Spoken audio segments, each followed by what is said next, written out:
Sejam bem-vindos ao nosso curso Jornada do Autoconhecimento.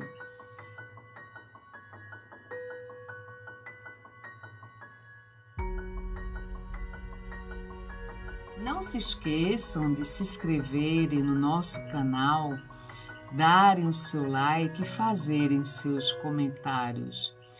No módulo anterior, nós estudamos sobre o tema vitimismo segundo a ciência. Neste módulo 2, nós estudaremos sobre como recuperar a autoconfiança e vencer o desamparo. Focaremos a questão do perfeccionismo. Uma perfeita receita para nós enfrentarmos a questão da frustração é nós desejarmos exercer sempre a questão do controle. Será que nós teremos sempre o controle em tudo na nossa vida? Será que nós exercemos o controle de nossas vidas 100%?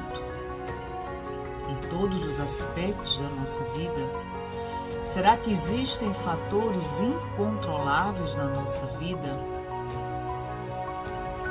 Nós deveremos gastar nossas energias sobre esses fatores incontroláveis? Ou será que nós deveremos gastar nossas energias sobre aquilo que está sob o nosso controle? Veja, isso é uma reflexão interessante. Quantos de nós gastamos energias sobre aquilo que está fora do nosso alcance? Quantos cenários mentais nós criamos na nossa mente que fogem ao nosso controle? Passa sobre a nossa mente situações que muitas vezes nunca se concretizarão. E nós temos esse poder mental de criar cenários mentais. Então, nós gastamos muita energia tentando controlar aquilo que não tem controle. Melhor seria que nós nos dedicássemos àquilo que nós exercemos controle. Por exemplo, nós poderemos exercer controle sobre aquelas atividades que nós planejamos para realizar dia após dia. Nós poderemos exercer controle sobre aquilo que nós planejamos realizar dia após dia, sobre aquilo que nós desejamos nos alimentar e assim sucessivamente. Então, nós temos algumas situações que nós poderemos controlar e muitas outras situações que nós não podemos controlar. E essas situações que nós não podemos controlar e que nós nos dedicamos a controlar vão minando a nossa autoconfiança. Essa autoconfiança, ela é composta por 3 elementos: autoeficácia, autoestima e autoconceito. A autoeficácia sinaliza o quanto nós somos capazes de realizar as coisas e o quanto que nós acreditamos que somos capazes em fazer essas coisas.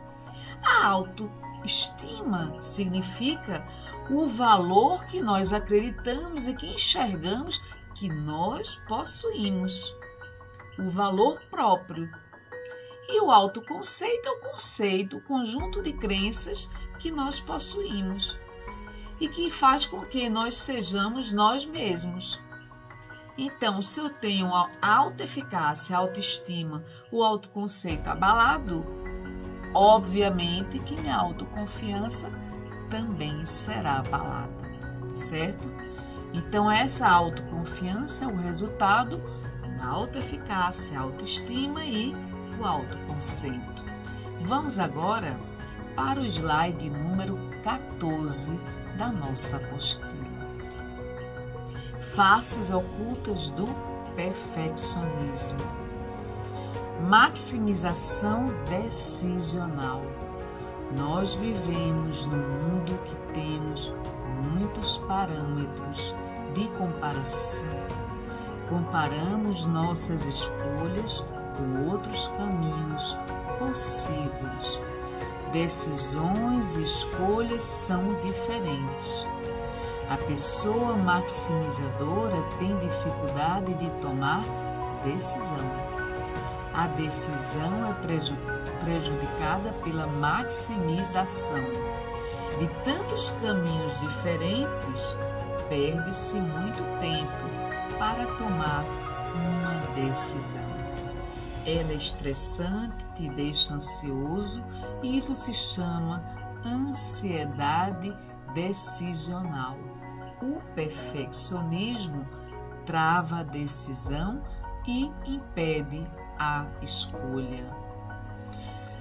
A maximização pós-escolha ocorre geralmente após a escolha.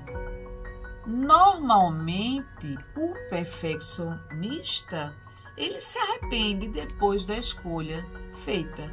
Por quê? Porque sempre ele pergunta a si próprio se não teria sido mais vantajoso ele tomar uma outra decisão. Ele analisa as vantagens e desvantagens.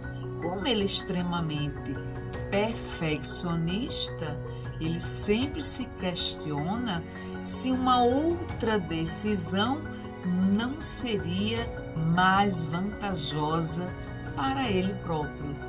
Ele tem um alto padrão de questionamento e isso pode gerar um grande arrependimento. Infelizmente, a nossa sociedade nos leva a um padrão de questionamento.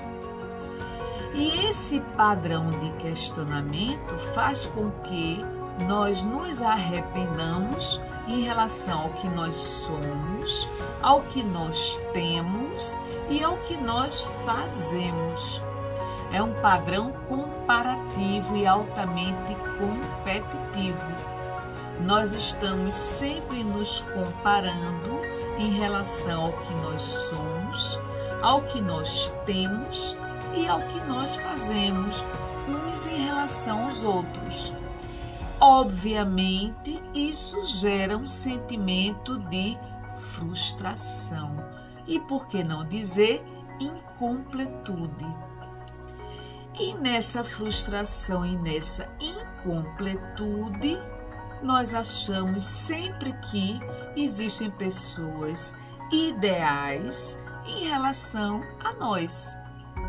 Nós estamos sempre aquém em relação a essas pessoas que são idealizadas. Esses padrões pessoais são padrões muito rígidos. São padrões dificilmente atingidos pelas pessoas que são perfeccionistas. No nível de perfeição, as pessoas perfeccionistas sofrem muito, porque a régua que elas usam é uma régua extremamente rígida, que gera ansiedade, estresse e problemas de autoconfiança. As pessoas muito perfeccionistas são altamente punitivas. Elas punem a si mesmas. Eu não fui excepcional. Eu não fui a melhor. Eu não fui a que se sobressaiu, a vitoriosa, a mais competente, a de nível de excelência. E isso gera extrema frustração. Essa régua interna de valorização para medir o próprio valor leva o perfeccionista a procrastinar. E ao procrastinar, ele posterga essa escolha. Ela precisa se sentir a perfeita, a melhor. Então, o foco do perfeccionista é ser excepcional. E nessa extrema rigidez, leva a perfeccionista a ser alguém que posterga, que sempre procrastina em relação a si próprio. Veja como é complexo o processo. Então, nessa preocupação com os erros, que é outra característica de uma pessoa altamente perfeccionista, ela sempre está ligada ao sentimento do medo em ser rejeitada, em não ser aceita, em falhar, em errar, em não ser bem vista pelas demais pessoas. Esse medo gera grandes preocupações com relação aos próprios erros. Veja, uma pessoa perfeccionista, o foco dela não é em relação aos acertos, mas o seu foco é em relação aos erros. Ela pode ter atingido 99% de acertos, mas o seu foco, a sua atenção está direcionada a 1% dos seus erros. Então, a sua visão ela é mais negativa em relação a si e a comparação com o outro. E normalmente ela se sente um fracasso se ela cometer um erro. E o seu foco é o erro, a falha. E ela vai se considerar um fracasso e um insucesso. E ela procede uma sentença ao cometer esse insucesso. Como consequência dessa extrema rigidez, vem o estresse e a própria ansiedade. Normalmente gera uma paralisia e, por que não dizer, estagnação, porque ela teme ser julgada pelas demais pessoas. Normalmente vem aí a questão do desamparo aprendido. É o que se chama de berço do desamparo aprendido. Essa régua interna do perfeccionismo leva ela a não se permitir nunca errar, porque ela não é tolerante com a própria possibilidade de cometer algum tipo de erro. Uma outra característica do perfeccionista são as dúvidas com relação às próprias ações. Essas dúvidas levam sempre ela a se questionar quanto à qualidade do que ela faz. Será que ela produz coisas com resultados? Ela se questiona quanto à qualidade do que ela faz, gera insegurança em relação a essa qualidade e faz com que ela leve mais tempo para concluir a própria conclusão do que ela produz e faz com que gere maior insegurança, porque a dúvida e a insegurança é muito grande. Consequentemente, o seu estresse, sua ansiedade é muito maior e tende a procrastinar mais ainda.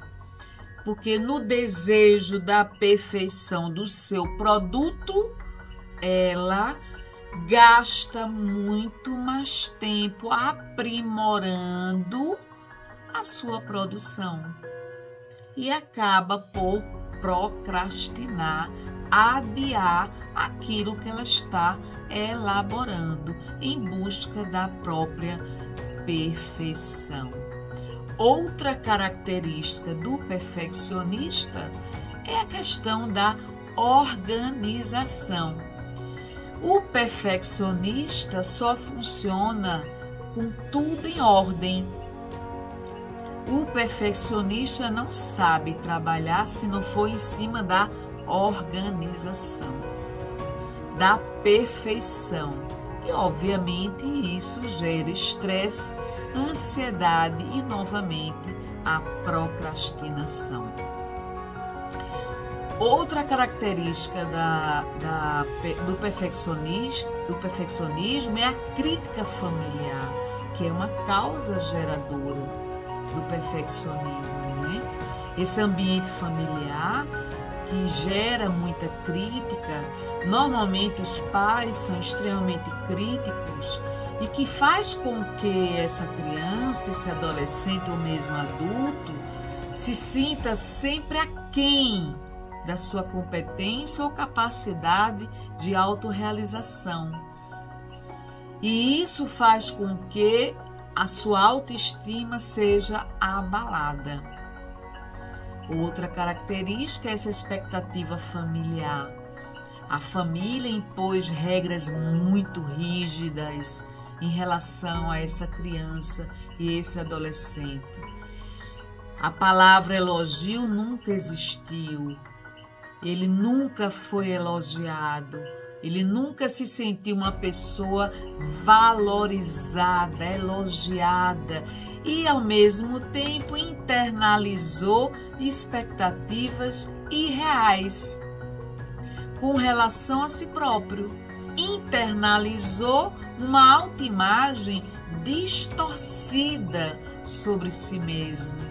E essa distorção sobre si abalou a sua autoimagem, seu autoconceito, fazendo com que ele pudesse, ao longo da vida, se tornar uma pessoa com baixa autoestima, dificultando a sua autoestima, seu próprio relacionamento em relação a si e em relação às demais pessoas. Veja, essa expectativa familiar abala o seu próprio psiquismo e dificulta a questão da autoestima do ser humano. Isso é muito importante. Como é importante a questão do elogio ao longo da vida? Como é importante você se sentir admirado, elogiado, estimulado, para que você se sinta motivada a superar suas dificuldades e limites. Um elogio pode levar você a superar suas próprias limitações. Críticas em excessos, ao invés de estimular o outro, pode ter o efeito inverso. Ou seja, muitas vezes, no intuito de fazer com que alguém supere, nós estamos boicotando a capacidade do outro. E aí nós não sabemos porque alguém vive num processo de autossabotagem continuamente. Uma outra característica do perfeccionismo é o desleixo. Por incrível que pareça, existem pessoas que fazem de qualquer forma. O procrastinador e o que é não perfeccionista é capaz de fazer de qualquer maneira desleixada e sofre com desamparo aprendido. Se confia demais no autocontrole e deixa a mente se esgotar, provavelmente fará de qualquer jeito. Veja, o perfeccionista, ao contrário de alguém extremamente desleixado, ele é tão exigente consigo que ele não se permite fazer de qualquer forma. Mas existe aquele do extremo oposto. É aquele que, negando-se a fazer da melhor forma possível, simplesmente sentencia-se a dizer assim: já que eu não faço da melhor forma, vou fazer da pior forma. E simplesmente diz a si próprio: a partir de hoje serei totalmente desleixado, totalmente desorganizado, e sente-se bem desta forma. Então é muito difícil uma pessoa completamente desorganizada se tornar organizada, a não ser que se torne consciente dos malefícios da própria desorganização.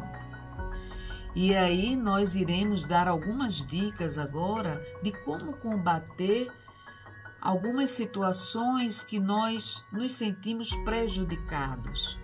Escolha quando e por quanto tempo você vai tomar algumas decisões. Coloque limites e prazos. Tenha metodologia na hora de decidir. Ou seja, uma pessoa que fica procrastinando, adiando infinitamente suas decisões. Determine-se quando, onde e como. Você não tem todo o tempo do mundo para tomar suas decisões. Para isso é necessário planejamento e a clareza do que você quer na sua vida. Segunda dica, aprenda a aceitar a suficiência em vez de querer o melhor possível. Faça o que é possível. Se você não pode fazer o ideal, faça o que é possível. Se eu não posso fazer o ideal, eu faço o que é possível no momento atual. Por quê? Porque muitas pessoas planejam e não conseguem sair do papel. Bons planejadores e não conseguem executar. De que adianta eu planejar tanto e não executar? Entre planejar e executar, tem uma trajetória a ser percorrida. Que eu possa planejar e executar. Oriente o teu foco para a construção e para a prosperidade. Não foque nas oportunidades perdidas do passado. Veja o presente atual e tenha como visão o futuro. Aproveite toda a lição que você aprendeu do passado, toda a experiência, tudo que você aprendeu de amadurecimento e veja o que você pode fazer no presente atual. E a quarta dica é regule as suas expectativas. Cuidado para que você não seja uma pessoa idealizadora, sonhadora, que vive no mundo das ideias, que não consegue materializar, concretizar, aterrizar, colocar na prática o que você tanto idealiza, o que tanto você sonha, o que tanto você deseja. Na vida, você tem que, de um passo, seguir outro passo continuamente. Ninguém chega no topo da montanha imediatamente. E assim você vai seguindo, vencendo um obstáculo após outro obstáculo. Quem trabalha em planejamento sabe que planejar é uma arte. Eu trabalhei vários anos em planejamento. Então, o planejamento requer metodologia, requer clareza. Você tem que ter clareza dos seus objetivos, tem que ter clareza de suas estratégias, o como fazer, para que fazer, a periodicidade, em quanto tempo você quer alcançar os seus objetivos. Tudo isso faz parte do planejamento. Mas que sejam metas execuíveis e não inatingíveis. Tem pessoas que sonham tão alto que jamais conseguirão concretizar. São sonhadoras, idealizadoras, que vivem no mundo das ideias. Então, nessa quarta dica, é necessário regular as expectativas. Vamos nos desafiar a ter metas disciplinadas. Vamos ser seres humanos disciplinados. E para isso, vamos nos exercitar todos os dias. Que cada dia façamos o nosso checklist diariamente. E fazer esse checklist diariamente significa o que é que eu vou fazer amanhã. Vou colocar no papel minhas principais atividades e tentar cumprir. O que eu não conseguir cumprir, eu coloco como pendência e repactuo essa meta para o dia posterior. E assim eu vou aprendendo a fazer o planejamento da minha própria vida.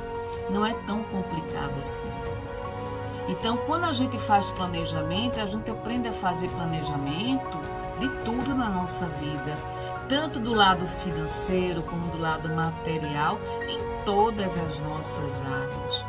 a gente aprende a colocar em ordem os nossos pensamentos, a gente aprende a colocar em ordem a nossa casa, todas as áreas da nossa vida. Então veja, aquilo que é possível controlar. Observem que o nosso módulo nós começamos a falar sobre isso. Então é você depositar suas energias naquilo que você pode controlar. O que está sob o seu controle, você deposita suas energias. O que você pode controlar, você pode direcionar suas energias. E você direciona o seu tempo, canaliza o seu tempo para essas atividades.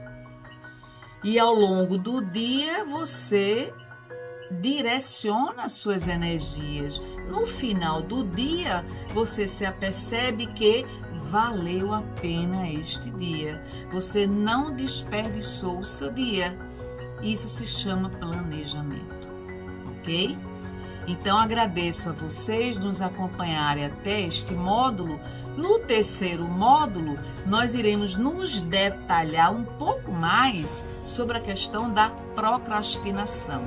Quero esclarecer a vocês que esse curso, Jornada do Autoconhecimento, é a continuidade do curso Conhecendo a Si Mesmo, que nós já fizemos através do nosso canal no YouTube. Muita paz. Muito obrigada por estarem nos acompanhando até aqui.